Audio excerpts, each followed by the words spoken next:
ലാപ്പിൽ കണക്ട് ചെയ്തുകൊണ്ട് അയാൾ അവന് നേരെ തിരിച്ചു. അതിലൊരു പയ്യന്റെ ചിത്രം തെളിഞ്ഞു. ഹിന്ദി നടന്മാരെ പോലെ ഒരുവൻ. കണ്ടാൽ ഒരു 18-19 വയസ്സ് പ്രായം പറയും. ഇത് ക്രിസ്റ്റഫർ. ഇതവന്റെ സഹോദരി ക്രിസ്റ്റീന.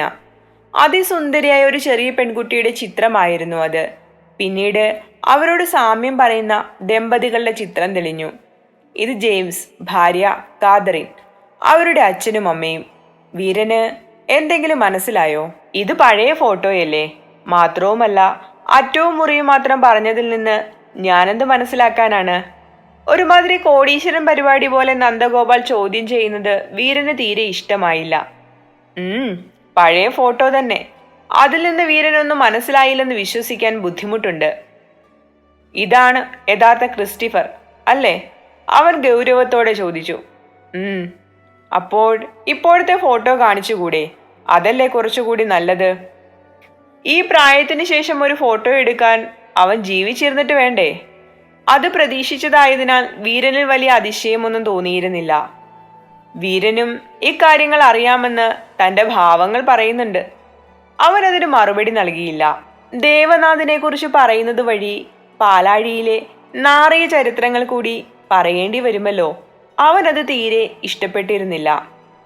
ക്രിസ്റ്റഫർ എന്ന അപരനാമത്തിൽ കഴിയുന്നത് ദേവനാഥ് തന്നെയാണെന്ന് വീരന് വല്ല സംശയമുണ്ടോ? എന്റെ അറിവിൽ താനിത് മുമ്പേ അറിഞ്ഞിട്ടുണ്ടാവുമല്ലോ. അറിയാം, പക്ഷേ അത്ര വിശദമായിട്ടറിയില്ല. അന്വേഷിച്ചു പോയപ്പോഴൊക്കെ ഓരോ പ്രതിസന്ധികൾ നേരിടേണ്ടി വന്നിട്ടുണ്ട്. ജയിലിൽ കിടക്കുന്ന ദേവനാഥിനെ കാണാൻ അജിത്ത് ശ്രമിച്ചിട്ട് പോലും നടന്നില്ലെങ്കിൽ ഒന്ന് ഊഹിച്ചു നോക്ക് അവൻ തീർത്ത വേലിക്കെട്ടുകൾ എത്ര ശക്തമാണെന്ന്.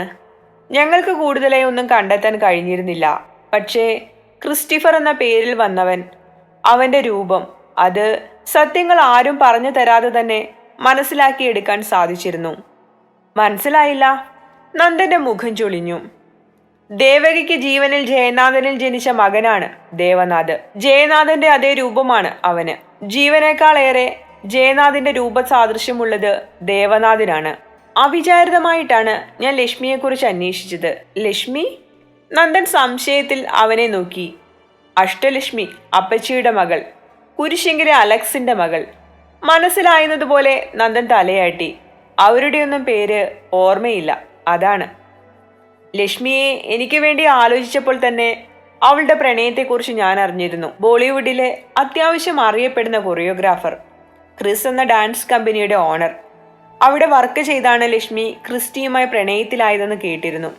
നന്ദൻ ഗൂഢമായി പുഞ്ചിരിച്ചുകൊണ്ട് വീരനെ കേട്ടിരുന്നു. അവന്റെ ക്ലീൻ ഷേവ് ചെയ്തൊരു ഫോട്ടോയാണ് അത് ദേവനാഥാണെന്ന് തിരിച്ചറിയാൻ കാരണമായത്. പക്ഷേ അവനെങ്ങനെ കുരിശെങ്കിലെ കുര്യന്റെ വലങ്കയ്യായെന്ന് മാത്രം കണ്ടെത്താൻ കഴിഞ്ഞില്ല. കുറേ ഊഹാപോഹങ്ങൾ. ഞാൻ പറയാൻ പോകുന്നത് വെറും ഊഹങ്ങളല്ല വീരൻ. യഥാർത്ഥത്തിൽ ടീനയൊഴിച്ച് ഇവരാരും ജീവനോടെയില്ല. എന്നാൽ റെക്കോർഡ് പ്രകാരം ടീനയും ക്രിസ്റ്റിയും ജീവനോടെയുണ്ട്. മാത്രവുമല്ല, ദേവനാഥ് എന്ന പേരിൽ ജയിലിൽ കിടക്കുന്നത് അത് ക്രിസ്റ്റിയല്ല, ദേവനാഥിന്റെ കയ്യാളാണ് അല്ലേ? അവൻ പെട്ടെന്ന് ചോദിച്ചു. അപ്പോൾ വീരന് കാര്യങ്ങളെല്ലാം അറിയാം, ശരിയായ ദിശയിലുമാണ്. പിന്നെ എന്തുകൊണ്ടാണ് കാര്യങ്ങൾ പരിഹരിക്കാൻ ഇത്രയും താമസം? ശക്തി അവന്റെ കൂടെ നിൽക്കുന്നിടത്തോളം കാലം വീരനും സുരക്ഷിതമായി ഇരിക്കണമല്ലോ. നിലവിലുള്ള വീരന്റെ പ്രശ്നം ദേവനാഥ് ആയതിനാൽ അത് വേഗത്തിൽ പരിഹരിക്കാനുള്ള സൂചനകൾ നൽകുകയായിരുന്നു നന്ദൻ. മുന്നോട്ട് വെച്ച ചുവടുകൾ ശ്രദ്ധിക്കണമെന്നുള്ളതുകൊണ്ട് ഞാൻ ഇത്രയൊക്കെ പറഞ്ഞിട്ടും ഡോക്ടറിന്റെ കാര്യങ്ങൾ മനസ്സിലായില്ലേ? ദേവനാഥിനെ പോലെ പിടിപാടുകൾ എനിക്കില്ല. സൂക്ഷിച്ചു മുന്നോട്ട് പോയില്ലെങ്കിൽ അവൻ എൻ്റെ അടിവേര് തന്നെ ഇളക്കിക്കളയും. അതിൽ ഞാൻ മാത്രമല്ല, എന്നെ ആശ്രയിച്ചു നിൽക്കുന്ന ഒരുപാട് ആളുകൾക്ക് ബുദ്ധിമുട്ടുണ്ടാകും. മാത്രവുമല്ല, അവരുടെ താവളം ഇതുവരെ കണ്ടെത്താൻ കഴിഞ്ഞിട്ടില്ല. കുരിശിങ്കിലെ മരുമകനായി കയറിയ ദേവനാഥ് എന്ന ക്രിസ്റ്റിയെ അത്ര വേഗത്തിൽ കീഴടക്കാൻ കഴിയില്ല. അവനെതിരെ ഒരു തെളിവും ഇതുവരെ കിട്ടിയിട്ടില്ല. അവനെങ്ങനെ കുരിശിങ്കിൽ വന്നുവെന്ന് പോലും അറിയില്ല. എങ്കിൽ ഞാൻ കുറച്ചുകൂടി വ്യക്തമായി തന്നെ പറഞ്ഞു തരാം. കുരിശിങ്കൽ കുര്യന് മന്ത്രസ്ഥാനം കിട്ടിയത് ജെയിംസ് വഴിയാണ്. ജെയിംസ് കുര്യൻ ബന്ധം അവരുടെ ചെറുപ്പകാലത്ത് തുടങ്ങിയതാണ്. ആത്മാർത്ഥ സുഹൃത്തുക്കളായിരുന്ന ഇരുവരും ഏതോ കാരണത്തിൽ പിണങ്ങി. അതൊരു കൊലപാതകത്തിൽ കലാശിച്ചു. അബദ്ധത്തിൽ സംഭവിച്ചതാണോ അറിഞ്ഞുകൊണ്ട് ചെയ്തതാണോ എന്ന് എനിക്കറിയില്ല. അങ്ങനെ ജെയിംസിന്റെ സ്വത്തുക്കൾ കുര്യൻ കരസ്ഥമാക്കിയെങ്കിലും അതിൽ കുറച്ച് പ്രശ്നങ്ങൾ ഉണ്ടായിരുന്നു. അതിന്റെ പരിഹാരം എന്നതുപോലെയാണ് ടീന ജീവനോടെ ഇരിക്കുന്നതും ദേവനാഥ് ക്രിസ്റ്റഫർ എന്ന പേരിൽ ആൾമാറാട്ടം നടത്തുന്നതും. കുര്യനും ദേവനാഥും തമ്മിൽ എങ്ങനെയാ ബന്ധം? വീരൻ സംശയത്തോടെ ചോദിച്ചു. അതിനും വർഷങ്ങളുടെ പഴക്കമുണ്ട്. അന്ന് ആ കൊലപാതകത്തിൽ അയാൾക്കൊപ്പം പങ്കാളിയായി ഒരു ചെറിയ പയ്യനും ഉണ്ടായിരുന്നു. ഏതാണ്ട് ക്രിസ്റ്റിയുടെ പ്രായമുള്ള പയ്യൻ. അവന്റെ പ്രായം 17 വയസ്സായിരുന്നു എന്നാണ് ഓർമ്മ. ജുവനൽ ഹോമിൽ നിന്ന് കുര്യൻ കൂടെ കൂട്ടിയവൻ. പേര് ദേവനാഥ്. വീരൻ പല്ല് കടിച്ചുകൊണ്ട് പറഞ്ഞു. അവന് കൂട്ടാളികളായി ചിലരും ഉണ്ടായിരുന്നു. കുര്യന് ജയിലിൽ നിന്ന് കിട്ടിയ ദേവനാഥ് എന്ന ക്രിമിനൽ വളരെ വേഗത്തിലാണ് അയാളേക്കാൾ വലിയവനായി വളർന്നത്. മുംബൈയിലെ ഒരു ചേരി പ്രദേശം മുഴുവൻ അടക്കി വാടുന്ന ചെറിയ പയ്യനെ ഭയപ്പെട്ടു തുടങ്ങിയതിനാൽ അവനെ തനിക്കൊപ്പം നിർത്താൻ അയാൾ ശ്രമിച്ചു. പിന്നീട് അവന്റെ കുതിച്ചുചാട്ടം തന്നെയായിരുന്നു നടന്നത്. അധികാരവും പണവും കണക്കിൽപ്പെടാതെ സംരക്ഷിച്ചു നിർത്താൻ കുര്യൻ ദേവനാഥിന്റെ സഹായം തേടി. അതിന് സ്വന്തം മകളെ തന്നെ നൽകാമെന്ന വാഗ്ദാനവും നൽകിയെന്ന് പറയാം. അല്ലെങ്കിൽ അവനത് അയാളിൽ നിന്ന് വാങ്ങിയെടുത്തു. ഇന്ന് മുംബൈ മുഴുവൻ അടക്കി വാഴുന്ന അധോലോക നായകനാണ് ദേവനാഥ്. പണവും അധികാരവും അവന്റെ കൈപ്പിടിയിലുണ്ട്. എങ്കിലും അവനെ അധികമാർക്കും അറിയില്ല. അതേസമയം ക്രിസ് ഡാൻസ് കമ്പനിയും അതിലെ ക്രിസ്റ്റഫറും അവന്റെ സഹോദരി ടീനയും എല്ലാവർക്കും സുപരിചിതരാണ്. ജെയിംസിന്റെയും കാദറിന്റെയും മരണത്തിന് ശേഷം മാനസിക നില തെറ്റിയ സഹോദരിയുമായി പുറം ലോകവുമായി ഒരു ബന്ധവുമില്ലാതെ കഴിഞ്ഞ ക്രിസ്റ്റി 5 വർഷത്തെ നീണ്ട ഇടവേളയ്ക്ക് ശേഷം തുടങ്ങിയതാണ് ആ ഡാൻസ് കമ്പനി. അത്രയ്ക്കും പ്ലാൻ ചെയ്ത് അവൻ അടിത്തറയിട്ടെന്ന് തന്നെ പറയാം. ജെയിംസിന്റെയും കാദറിന്റെയും ബന്ധുക്കൾക്ക് പോലും അത് അവരല്ലെന്ന് തിരിച്ചറിയാൻ കഴിഞ്ഞിട്ടില്ല. വർഷങ്ങൾ കൂടുമ്പോൾ നാട്ടിലേക്ക് വന്നു പോകുന്ന ജെയിംസിന്റെ മക്കളുടെ മുഖം ആർക്കും പരിചിതമല്ല. ഇനി ഈ ജെയിംസുമായി കുരിശിങ്കൽക്കാർക്ക് മറ്റൊരു ബന്ധം കൂടിയുണ്ട്. കുര്യന്റെയൊക്കെ അപ്പന്റെ വകയിലുള്ള പെങ്ങളുടെ കുടുംബമാണ് ജെയിംസിൻ്റെത്. കന്യാസ്ത്രീയാകാൻ നേർച്ച നേർന്ന കാദറിനെ പ്രണയിച്ച് രണ്ടാളും നാട്ടിൽ നിന്ന് വണ്ടി കയറി മുംബൈക്ക് വന്നതാണ്. നാടുമായി വീണ്ടും ബന്ധം പുലർത്തിയത് ജെയിംസ് മാത്രമാണ്. അതുകൊണ്ട് തന്നെ അവരെക്കുറിച്ച് ആരെങ്കിലും അന്വേഷിക്കാൻ മുന്നോട്ട് വന്നിട്ടുണ്ടെങ്കിൽ പോലും അത് കുര്യൻ മാത്രമാകുമ്പോൾ ആർക്കും ഒരു സത്യവും കണ്ടെത്താൻ കഴിയില്ല. ഏകദേശം കാര്യങ്ങളൊക്കെ വീരന് മനസ്സിലായെന്ന് വിശ്വസിക്കുന്നു. കുര്യന്റെ സുഹൃത്തും ബന്ധുവുമായ ജെയിംസിനെ അയാൾ കൊന്നു അല്ലേ? ജെയിംസിനെ മാത്രമല്ല, അയാളുടെ മകനെയും ഭാര്യയെയും വരെ. ടീന അവളുടെ ഇപ്പോഴത്തെ ഫോട്ടോ കാണിക്കുമോ? ക്രിസ്റ്റിക്ക് ഒരു സഹോദരി ഉണ്ടെന്നേ ഉള്ളൂ. അവളെ കണ്ടവരില്ല. മാനസിക നില തെറ്റിയ അവസ്ഥയിലാണെന്ന് സംസാരമുണ്ട്. പക്ഷേ നമുക്കറിയാലോ അത് യഥാർത്ഥ ക്രിസ്റ്റഫർ അല്ലെന്ന്. അപ്പോൾ അവനൊപ്പം യഥാർത്ഥ ടീനയും ഉണ്ടാവില്ല. അർത്ഥം വെച്ചുകൊണ്ട് നന്ദൻ പറഞ്ഞു. അല്ല ഡോക്ടർ, ടീന ജീവനോടെ ഉണ്ടാകണം. കാരണം ജെയിംസിന്റെ മുഴുവൻ സ്വത്തുക്കളും ടീനയുടെ പേരിലാണ്. ജെയിംസും ഭാര്യയും ക്രിസ്റ്റിയുടെ നിർബന്ധം കൊണ്ട് അഡോപ്റ്റ് ചെയ്ത കുട്ടിയാണ് ക്രിസ്റ്റീന. ഇതെല്ലാം ക്രിസ്റ്റഫറിനെ കുറിച്ച് അന്വേഷിച്ചപ്പോൾ കിട്ടിയ കാര്യങ്ങളാണ്. അത് സത്യം തന്നെയാണ് വീരൻ. താൻ ബുദ്ധിമാൻ തന്നെയാ. പലതും മനസ്സിലുണ്ടായിട്ടും ഞാൻ തുറന്നു പറയാൻ വേണ്ടി കാത്തിരിക്കുകയാണ് അല്ലേ? അങ്ങനെയല്ല ഡോക്ടർ, ഞാൻ പറഞ്ഞില്ലേ ഇതൊക്കെ ഊഹങ്ങളാണ്. എന്നാൽ ഡോക്ടർ തെളിവുകളോടെയാണ് സംസാരിക്കുന്നത്. എൻ്റെ ഊഹങ്ങൾ യാഥാർത്ഥ്യമാണെന്ന് ഉറപ്പിക്കുമ്പോഴാണ് ഞാനും തുറന്നു പറയുന്നത്. ദേവനാഥും ക്രിസ്റ്റിയും ഒരാളാണെന്ന സംശയം ഞാൻ ഉറപ്പിച്ചു പറഞ്ഞാലും തെളിയിക്കാൻ കഴിയില്ല. കാരണം അവന്റെ പുതിയ രൂപം സൂക്ഷിച്ചു നോക്കിയാലല്ലാതെ ജയനാഥനുമായി യാതൊരു സാമ്യവും പറയില്ല.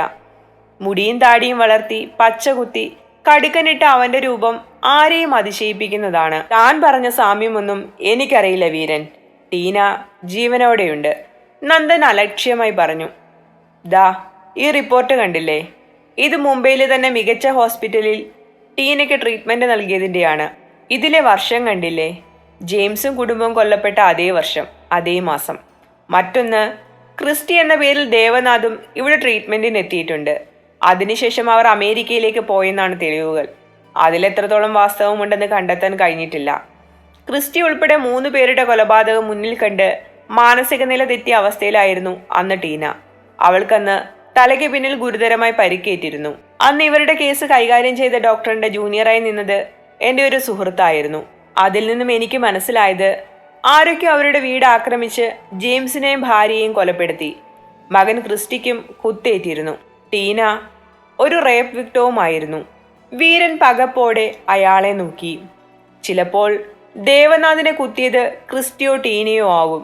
അവനെ ക്രിസ്റ്റി എന്ന പേരിൽ ഹോസ്പിറ്റലിൽ എത്തിച്ച് സുരക്ഷിതനാക്കി. അന്നത്തെ ആ സംഭവമാണ് അവളുടെ മാനസിക നില തെറ്റിച്ചത്. ചിലപ്പോൾ ഇപ്പോഴും അവൾ അതേ അവസ്ഥയിൽ തന്നെയാകും തുടരുക. അപ്പോൾ യഥാർത്ഥ ക്രിസ്റ്റി, അയാളുടെ ബോഡി? അറിയില്ല, നിനക്ക് വേണമെങ്കിൽ കണ്ടെത്തണം. ജെയിംസിന്റെ ഒരു ഡ്രൈവർ ഉണ്ടായിരുന്നു, അന്ന് മുതൽ അയാൾ മിസ്സിംഗ് ആണ്. അതേപോലെ അവരുടെ വീട്ടിലെ കുക്ക്.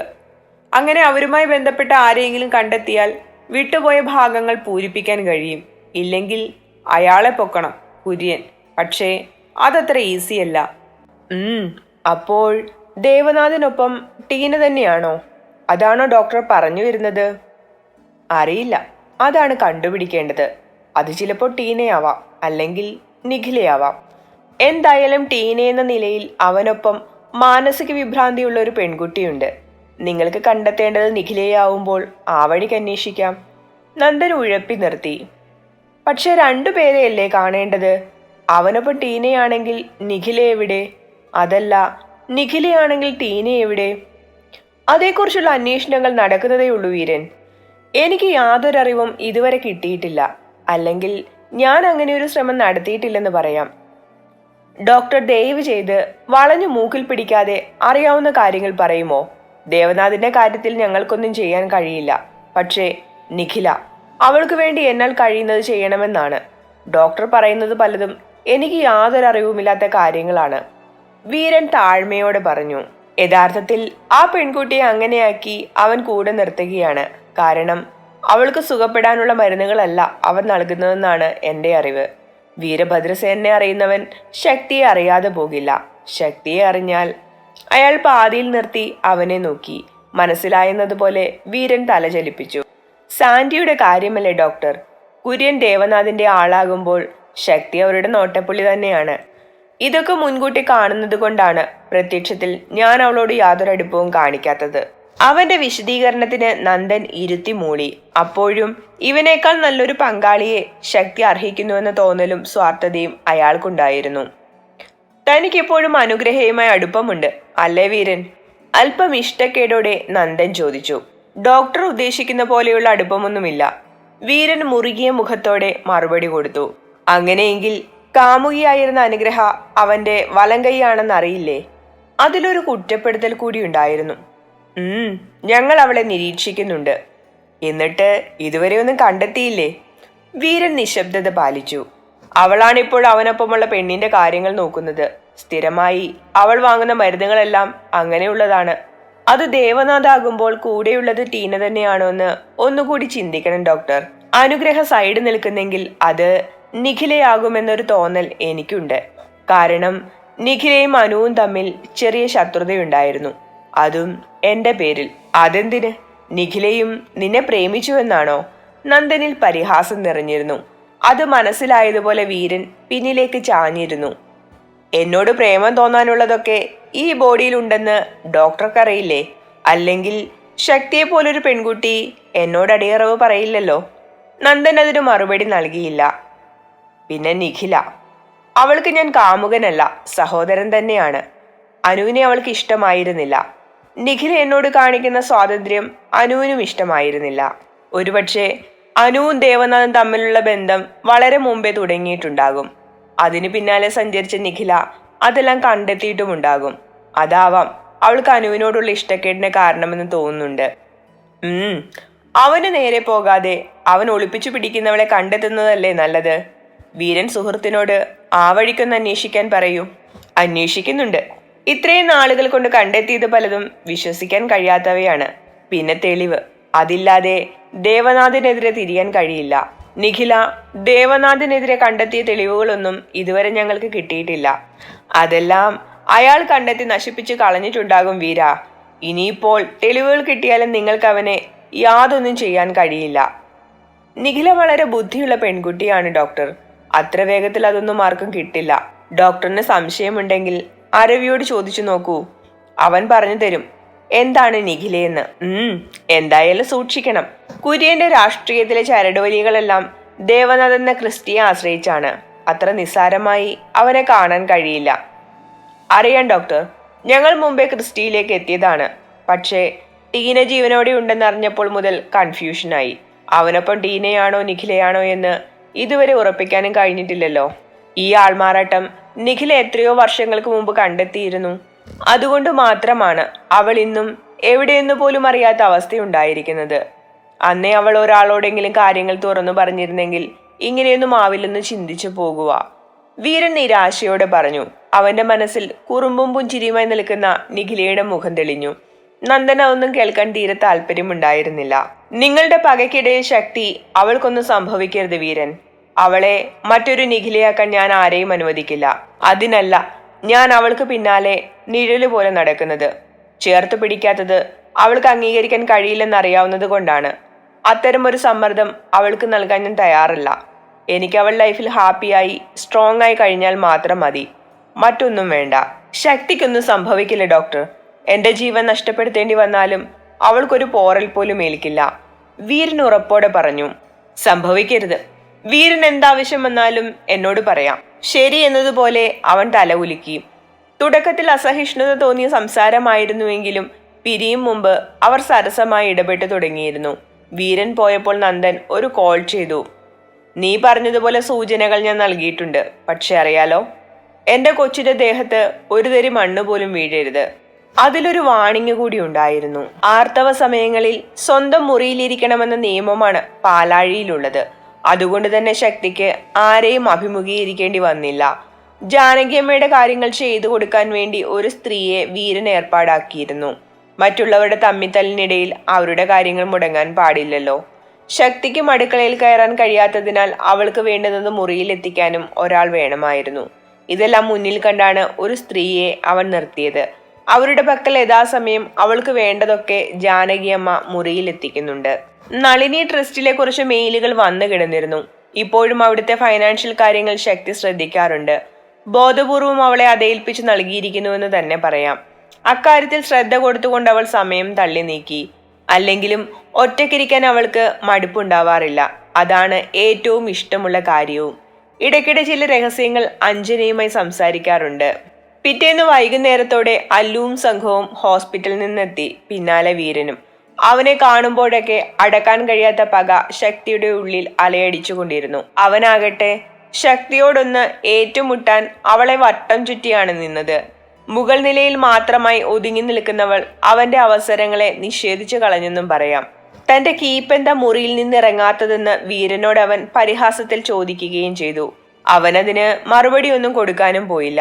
വീരന്റെ നിശബ്ദത അവളോടുള്ള അവഗണനയായിട്ടാണ് അല്ലു മനസ്സിലാക്കിയത്. എന്നാൽ വീരൻ അവനെ കുഴപ്പിക്കുന്ന ദേവനാഥ് എന്ന ശത്രുവിനെ കുറിച്ചുള്ള ആലോചനയിലായിരുന്നു. വലിയ മാറ്റമൊന്നുമില്ലാതെ 3 ദിവസം പിന്നിട്ടു. ഇതിനിടയിൽ സനൂഷയും അല്ലുവും തമ്മിലുള്ള കൂടിക്കാഴ്ച അജിത്തിന്റെ ആളുകളുടെ ശ്രദ്ധയിൽ പതിഞ്ഞിരുന്നു. അവനത് വീരനോട് സൂചിപ്പിക്കുകയും ചെയ്തു.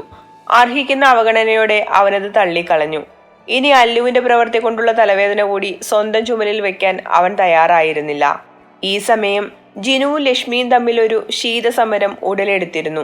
വിവാഹത്തിന് ശേഷം വീണ്ടും ക്രിസ്റ്റിയുമായി ശക്തമായ ബന്ധം പുലർത്തിയതോടെ അവൾക്ക് ജിനുവിനോട് പുച്ഛമായി. ആഗ്രഹിച്ച ബഹുമാനവും സ്നേഹവും കിട്ടാതെ പോകുന്നതിന്റെ ക്രോധം ജിനുവിന്റെ പെരുമാറ്റങ്ങളിൽ പ്രകടമായിരുന്നു. അതിനിടയിലാണ് പൂട്ടിയിട്ട സ്റ്റോർ റൂം തുറക്കാനുള്ള അവളുടെ ശ്രമം ജിനുവിന്റെ കണ്ണിൽപ്പെട്ടത്. ആദ്യമായി ജിനുവിന്റെ കൈ ലക്ഷ്മിയുടെ കവളിൽ പതിഞ്ഞുവെങ്കിൽ ജിനുവിന്റെ കവളിൽ ഒന്നിനു പകരം 2 വട്ടം തിരിച്ചടിച്ചുകൊണ്ടാണ് അവൾ പകരം വീട്ടിയത്. ഇതെല്ലാം തന്നെ അവരുടെ മുറിക്കുള്ളിൽ ഒതുങ്ങി നിന്ന സംഭവമായിരുന്നുവെങ്കിലും ഹാളിൽ നിന്ന വീരൻ കൃത്യമായി കണ്ടിരുന്നു.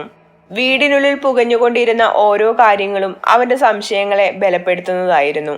പ്രമീലയും ഭദ്രയുമാണ് അടുക്കള ജോലിയിലുള്ളത്. അല്ലുവിന്റെ പേരിൽ ജോലിയിൽ നിന്ന് മുങ്ങി നടന്ന പ്രമീലയ്ക്ക് പണി കൊടുക്കാൻ ഭദ്ര മുന്നിൽ തന്നെ ഉണ്ടായിരുന്നു. അവസാനം പ്രമീല അവിടെ സന്ധി ചെയ്തുകൊണ്ട് ശക്തിയെ ശത്രുവായി പ്രഖ്യാപിച്ചു. അവൾ കിച്ചണിലേക്ക് തിരിഞ്ഞു നോക്കാത്തത് മാത്രം അവർ ചർച്ച ചെയ്തു. ലീലയെ കൂടാതെ ജോലിക്കൊരു സ്ത്രീ വന്നതിന്റെ പേരിൽ നാത്തൂന്മാർ മടി പിടിച്ചിരുന്നെങ്കിലും അതുകൊണ്ട് കാര്യമില്ലെന്ന് കണ്ടതോടെ പതിയെ അവരവർക്ക് വേണ്ടത് ഉണ്ടാക്കി കഴിക്കുവാൻ തുടങ്ങി. വീരൻ തിരികെ വന്നിട്ടും ശക്തിക്കുള്ളത് ജാനകിയമ്മ തന്നെയാണ് വിളമ്പി ജോലിക്കാരിയുടെ കയ്യിൽ മുകളിൽ എത്തിച്ചിരുന്നത്. അതിനാൽ ആ വിധത്തിലുള്ള പോരൊന്നും പുറത്തോട്ടെടുക്കാൻ ഇരുവർക്കും കഴിയാതെയും പോയി. മാത്രവുമല്ല, ശക്തി കുളിച്ചിറങ്ങിയിട്ടും അടുക്കളയിലേക്ക് തിരിഞ്ഞു നോക്കാനും പോയില്ല. ചില കാര്യങ്ങളിൽ ശക്തിയുടെ നിലപാട് മാറ്റാൻ കഴിയില്ലായിരുന്നു. പാലാഴിയിലെ അടുക്കളക്കാരിയായി നിന്ന് ആരെയും സന്തോഷിപ്പിക്കേണ്ട കാര്യമില്ലെങ്കിലും സാമാന്യ മര്യാദ വെച്ച് ജോലികൾ ചെയ്തപ്പോൾ അതിനെ വസൂലാക്കിയവർക്ക് ഇനിയൊരു അവസരം കൂടി നൽകാൻ അവൾ തയ്യാറല്ലായിരുന്നു. ബാൽക്കണിയിൽ പുറത്തേക്ക് നോക്കി നിന്ന ശക്തിയെ വീരൻ പിന്നിലൂടെ ചുറ്റിപ്പിടിച്ചുകൊണ്ട് വലം തോളിൽ താടി താങ്ങി നിന്നു. ഭവതി വലിയ ആലോചനയിലാണല്ലോ. നിങ്ങളില്ലാതെ എൻ്റെ ആലോചനകൾ ഒരിക്കലും പൂർണ്ണമാവില്ല. സുഖിച്ചു. അവൻ അവളുടെ ചെവിത്തുമ്പിൽ കടിച്ചുകൊണ്ട് പറഞ്ഞു. ഒരു ജോലി തരട്ടെ? ഉടനെ തന്നെ അല്ലുവിന്റെ മുറിയിൽ കയറണം. ലക്ഷ്മിക്ക് മുമ്പ്. ലക്ഷ്മിക്ക് മുമ്പോ? അവളും അതിനുള്ളിൽ കയറാൻ ശ്രമിക്കുന്നുണ്ട്. അവർക്കിടയിൽ നടന്ന സംസാരം ഓർത്തുകൊണ്ട് വീരൻ പറഞ്ഞു. താക്കോലോ? ഷെൽഫിൽ വെച്ചിട്ടുണ്ട്. ഇന്നിപ്പോ എല്ലാവരും ഉണ്ടല്ലോ. ഇന്ന് വേണ്ട, ഞാൻ പറയാം. അവനെ എവിടെയെങ്കിലും കുറച്ചു സമയം ലോക്കാക്കി വെക്കണം. ഒപ്പം ലക്ഷ്മിയെയും. എന്താണ് ഒരു ഉഷാറില്ലാത്തത്? അങ്ങനെയൊന്നുമില്ല, അവൾ അലസമായി പറഞ്ഞു. അവളിൽ നിർവികാരത നിറഞ്ഞു നിൽക്കുന്നതായി അവൻ അനുഭവപ്പെട്ടു. നിന്റെ സ്നേഹം മുഴുവൻ അനുഭവിക്കാതെ ഞാൻ മരിച്ചു പോയാലോ ശക്തി? അവനെ ദേഷ്യത്തിൽ തിരിഞ്ഞു നോക്കിയ പെണ്ണിന്റെ മുഖത്തിന് ഭദ്രകാളിയുടെ ഛായയുണ്ടായിരുന്നു. തുടരും. Hi dear all. സൗണ്ട് ഇതുവരെ തിരികെ വന്നിട്ടില്ല കേട്ടോ. ഇന്നത്തെ ശബ്ദം കുറച്ച് ബോറാണെന്നറിയാം, ക്ഷമിക്കണം കേട്ടോ.